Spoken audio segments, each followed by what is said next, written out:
Ja vás chcem, alebo vám chcem dneska predviesť v podstate, ako sami môžete vidieť, jedná sa o notebook Sony Vaio. V podstate Sony ani iný názov ako Vaio nepoužíva, a tak v podstate jednotlivé modely rozoznáte iba podľa písmenného označenia S, V, T, F a podobne.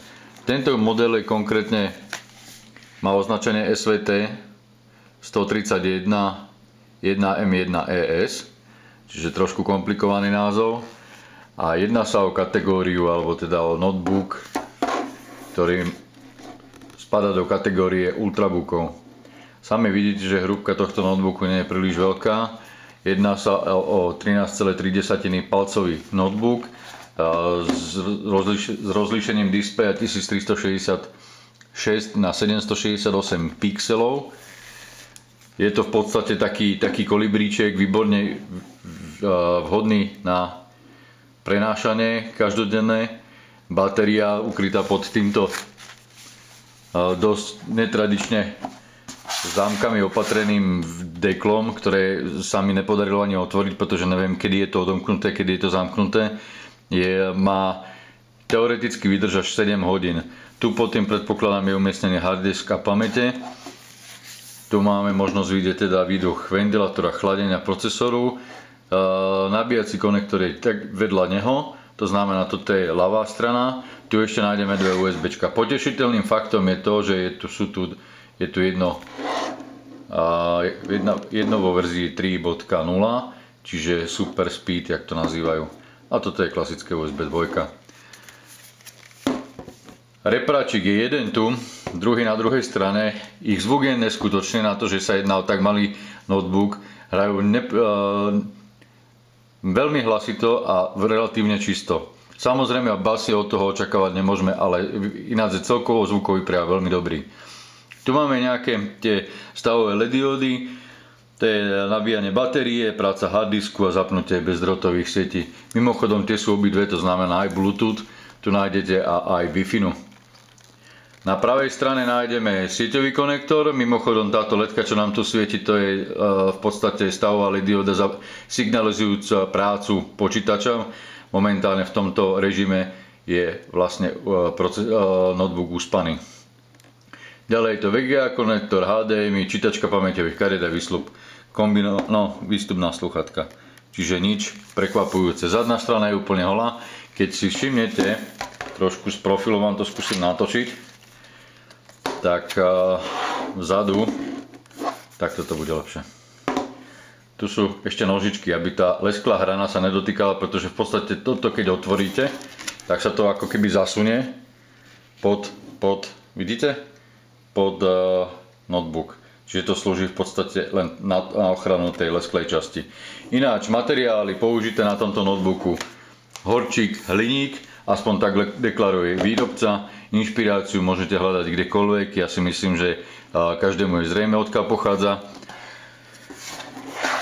Nad displejom nájdeme samozrejme webkameru. Sami môžete vidieť, že displej je lesklý. Jeho rozlíšenie už som vám teda povedal.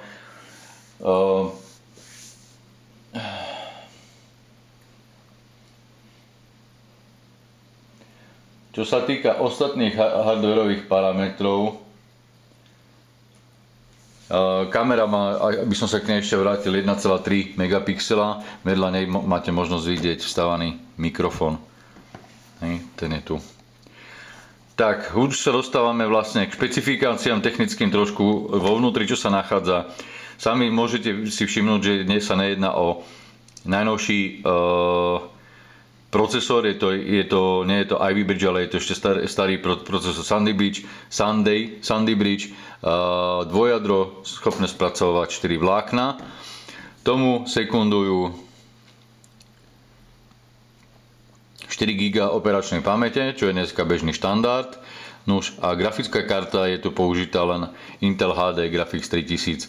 Čiže preto je to, aj z toho vidno, že sa jedná ešte o starší typ alebo starší model procesoru.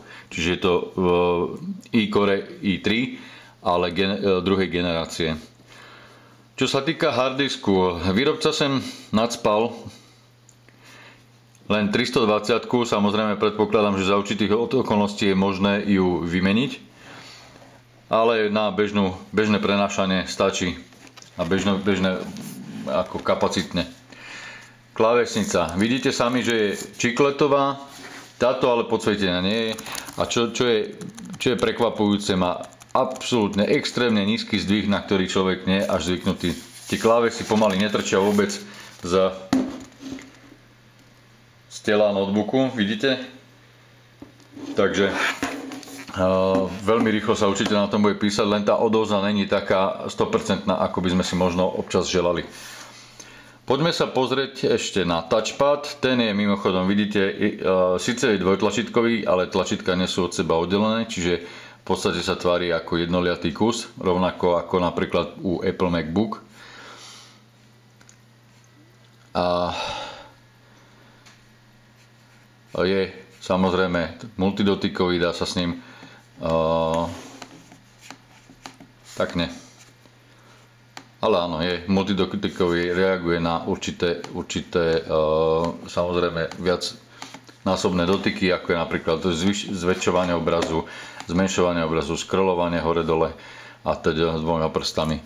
Čiže v podstate splňujú štandard. Nad klávesnicou máme klasicky tradične umiestnené 3 tlačítka, asistencia, web a VAIO. Ich funkciu už veľmi dobre poznáte, pokiaľ nenájdete ju v texte. Tam sa o nej zmením.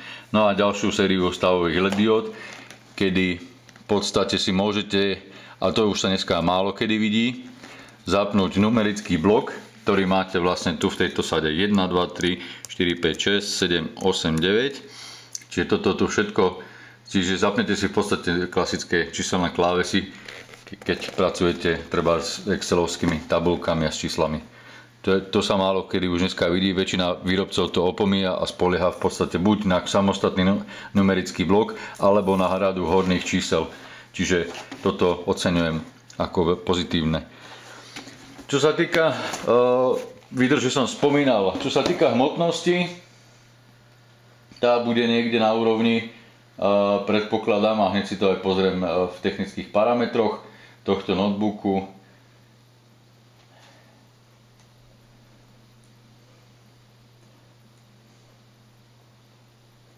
1,6 kg, čiže veľmi príjemná hmotnosť.